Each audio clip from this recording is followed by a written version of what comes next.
Այսօր մենք լավ ենք տենում, որ Հայաստանի Հանրապետության կառավարությունը հարձակվել է սրբության, հայկական սրբության վրա, եկեղեցի վրա, ասում է բիզնես դարավ եկեղեցին եւ այլ։ Դեր հարգելի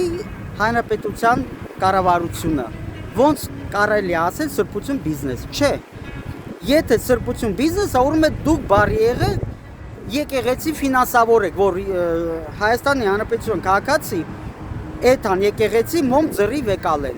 որ փող չմուծեն։ Այսօր եկեղեցին պահում է ժողովուրդը, պետք է պահի, որովհետև եկեղեցին ծառայում են ասու ծառայողները, որոնք ունեն ընտանիքները, դրանով իրանք ապրում են։ Բայց հիմա հոսսովա չեն ելնի եկեղեցի աշխատողները, սուրբ ծառայող աշխատողները, իրանց էլ է պետք է ապրել։ Հո մեկ-մեկը պետք է ֆինանսավորի, դա բիզնես չի, թող չխառնի։ Ես իրանք չունեմ քննադատեմ